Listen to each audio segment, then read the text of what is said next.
Madame, Monsieur, merci d'être avec nous pour cette nouvelle édition de l'invité du jour. Les tensions au Moyen-Orient continuent de peser sur les marchés énergétiques mondiaux, notamment autour du détroit d'Ormuz par lequel transite près de 20% du pétrole mondial. Dans ce contexte, les prix restent volatiles, oscillant entre 75 et 95 $ le baril. Et les équilibres énergétiques se recomposent sous l'effet des conflits, des alliances stratégiques et des enjeux de sécurité. Des dynamiques qui ont des répercussions directes sur les économies africaines à la fois productrices et importatrices. Pour en débattre, nous sommes en compagnie de Monsieur Barthélemy Eluna, expert internationaliste en questions d'économie et de gestion. Monsieur Eluna, bienvenue sur le plateau d'Africa 24. Merci Catherine. Avec près de 20% du pétrole mondial transitant par le détroit d'Ormuz, une escalade des tensions peut-elle provoquer un choc durable sur les marchés pétroliers africains aujourd'hui? Il est naturel que lorsque 21% des ressources pétrolifères du monde transitent par un canal, tout conflit engendré à ce niveau impacte durablement ou alors moyennement l'approvisionnement africain dans le domaine. Maintenant, l'avantage est que c'est pas tout le pétrole africain qui transite par le détroit d'Ormuz. Il y a une bonne partie de ce pétrole qui passe par le Pacifique, qui passe par l'Atlantique et l'océan Indien, ce qui fait en sorte que les sources d'approvisionnement sont multiples. Le détroit d'Ormuz va certes avoir un impact sur les économies africaines, mais à longue durée, l'impact peut être mitigé. Aujourd'hui, l'Afrique représente environ 7% des réserves mondiales, mais reste marginale dans la fixation des prix. Peut-on parler d'un continent producteur sans véritable pouvoir géopolitique? C'est tout à fait naturel, vu que c'est quelqu'un d'autre qui fixe les prix des matières que tu produis, les ressources dont tu es détenteur, dont tu es producteur. Il devient donc assez évident que lorsque vous êtes propriétaire de votre maison et que c'est quelqu'un d'autre qui vient fixer le prix du loyer, ça devient compliqué pour vous, le propriétaire, pour avoir construit et investi peut-être dans la construction de cette maison, de voir quelqu'un d'autre venir vous imposer un prix, ça devient compliqué. Donc l'Afrique essaie d'être détentrice de son pétrole, mais les prix continuent d'être fixés à l'externe et ça joue fortement sur sa productivité et son développement. Aujourd'hui, d'après des données de l'Agence internationale de l'énergie, la fluctuation, l'oscillation des prix du baril du pétrole affecte significativement les économies africaines. On parle de près de 30% d'incidence sur les économies. Pourquoi est-ce que l'Afrique ne se prépare pas suffisamment au choc des prix du pétrole? Déjà, la réponse encore a été donnée précédemment. Si quelqu'un d'autre fixe les prix à votre place, vous faites des anticipations rationnelles, comme on dit en économie, vous vous retrouvez à planifier votre année budgétaire, peut-être 2027 ou 2028, avec un baril plafonné peut-être à 75 $ le baril. Et il se trouve qu'en 2027, il est à 35 $ et en 2028, il est à 25 $. À chaque fois, vous avez planifié à 75 $ le baril.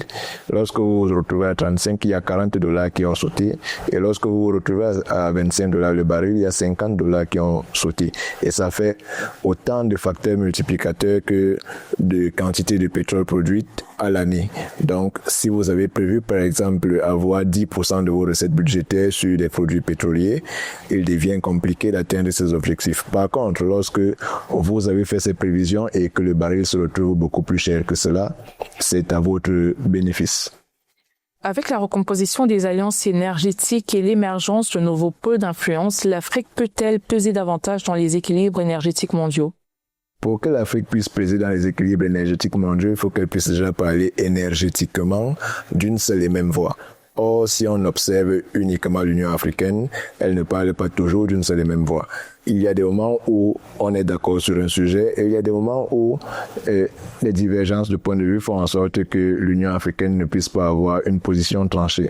Donc, pour pouvoir être maîtresse de son jeu dans le marché énergétique mondial, il faudrait que les 54 parlent d'une seule et même voix et c'est cela qui permettra à l'Afrique de tirer son épingle du jeu dans le marché énergétique. Aujourd'hui, nous parlons d'énergie, surtout en parlant du pétrole, mais l'Afrique aussi est détentrice de près de 40% des ressources naturelles du monde, des ressources renouvelables. Est-ce que l'Afrique ne devrait pas, par exemple, capitaliser sur ses ressources hydrauliques et sur le capital énergie solaire pour sortir son épingle du jeu?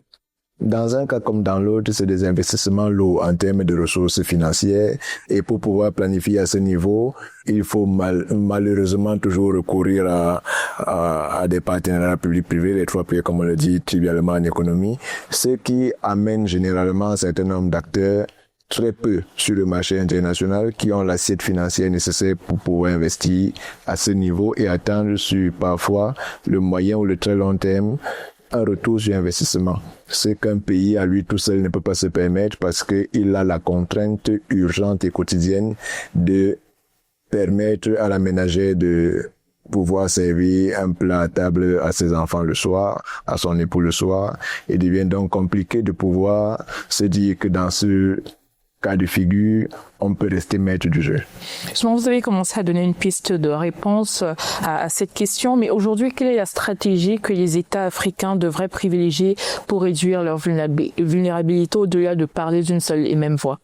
Au-delà de parler d'une seule et même voix, il faut encore encourager l'initiative locale et fort heureusement, l'Afrique est en train de s'éveiller davantage dans ce sens. À l'occasion de d'autres entretiens, nous avons parlé de la forte inventivité de la jeunesse africaine. Voilà par exemple un terrain que les dirigeants africains devraient davantage prendre à bras le corps pour davantage accélérer ce domaine-là et à terme, peut-être à petits pas mais à pas certains, contribuer à atteindre progressivement son autonomie énergétique. Monsieur Eluna, merci pour votre analyse. Elle nous aura permis de comprendre que les dynamiques pétrolières actuelles s'inscrivent dans des logiques géopolitiques complexes. Madame, monsieur, c'était l'invité du jour. Merci de l'avoir suivi. Tout de suite, une nouvelle édition de l'actualité africaine sur Africa 24. À très bientôt pour un nouveau numéro.